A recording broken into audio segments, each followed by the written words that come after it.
From the Detroit Free Press, it's Monday, November 30th. Here are today's top stories, presented by Bush's Fresh Food Market. Calling all foodies, Bush's is hiring. Are you passionate about food, looking for growth, development, and excellent wages? Come grow with Bush's and apply online at bushes.com/join our team. That's Bush's, BUSCHS.com/join our team.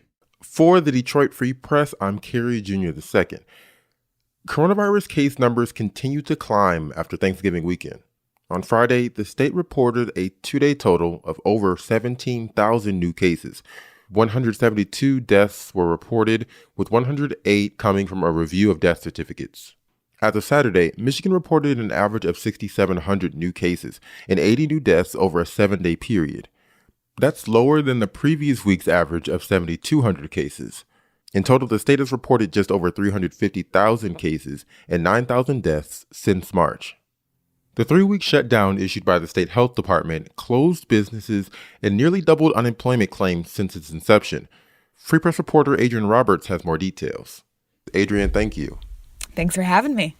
What is the current state of our unemployment? We know that we've had cases spiking. The 3-week shutdown the state health system just implemented had to have an effect on people's jobs. What was that effect? Yeah, definitely. And I mean, this kind of follows a pattern, which is when cases rise, coronavirus cases, and then the state needs to take action and shut businesses down, then we see unemployment claims rise, because what's happening is these businesses are being told, you have to shut down for 3 weeks. There's some expectation that could be lengthened. We don't know yet. But what happens is the businesses say, you know what, we have to furlough you or lay you off. And that causes claims to spike as people go on unemployment. So what we saw last week, and that was just, that's the first week of when this order went into effect. New claims in Michigan almost doubled, and nearly 33,000 people filed for unemployment benefits. And that's a lot of people. And to be fair, it is nothing compared to what we saw earlier on in the pandemic, where there was a week in early April where nearly 400,000 people filed for unemployment benefits. And that's just an unheard of number. So, the other thing that's a little bit different, not only are people who are filing unemployment claims now getting less money than they would have at the beginning of the pandemic, there's not as many weeks that they can be on unemployment. So a lot of these federal programs that were implemented, they were a part of this CARES Act, where, after you expired the 26 weeks of benefits, then you could get another 13. Those are all ending. So it's really just 26 weeks that you're getting now on unemployment benefits. And this isn't directly related to the shutdowns, but people who are on PUA benefits. That's a new federal program for people who are freelancers or self-employed. Traditionally, they would not be eligible for unemployment benefits, but this new program allowed them to get benefits, and that expires at the end of the year. And what is our state government doing about that? Do we have the capacity to assist people who no longer have a means of income right now? So they say, there's nothing we can do, but this is the most we can give.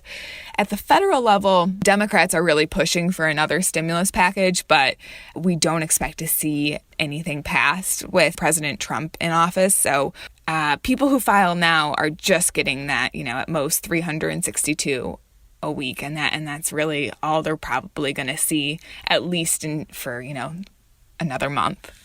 Thank you again, Adrian. Thank you. For more information on COVID-19, go to www.freep.com. Hey, Burkett here, along with Carlos Menares. The Lions fired not only head coach Matt Patricia, but general manager Bob Quinn today. Carlos, Darrell Bevell is the interim head coach. The Lions will keep the responsibilities in their front office without essentially having a GM and get started on a head coaching search right away. So said Sheila Ford Hamp. Let's dive right into this. I mean, look, I know we've talked a lot. We've kidded each other a lot about this, but this was the right move at the time. I mean, it just the state of this franchise after where things have gone the last 3 years, there was no other choice for the Lions than to clean house. I mean, we were talking a little bit before we started taping, and my understanding at least is that why they waited a day essentially was they were trying to decide what to do with Bob Quinn, whether he should go as well. And, look, as I said, a lot of, and as Sheila Ford said, there was a lot of hope and expectation when these two united, sort of bringing their New England championship background together, and it just hadn't materialized in Detroit. And this is where we are now. Yeah, two things. One, it was a really good idea to do it before this midway of the season. Fired Mayhew and got you Bob Quinn. So it is smart. This is exactly, it gives you such an advantage to do it with 5 weeks left. Really good move. And then the guy in place is the guy who's led the offense to 3 touchdowns in 9 quarters. So this team is now in good hands, Dave. When you're watching those 52-13 games, I hope Sheila remembers that a little bit of. Darrell Bevell is not a Matt Patricia guy. Let's get that out of the way first, right? Like he has no New England ties, and certainly there's going to be some changes now under his regime. I don't know how much he's going to be able to change, right? You still got the same players. For more stories from the Detroit Free Press, be sure to check out freep.com. That's FREEP.com. If you're a fan and want to support our quality local journalism, subscribe. Go to freep.com/special offer.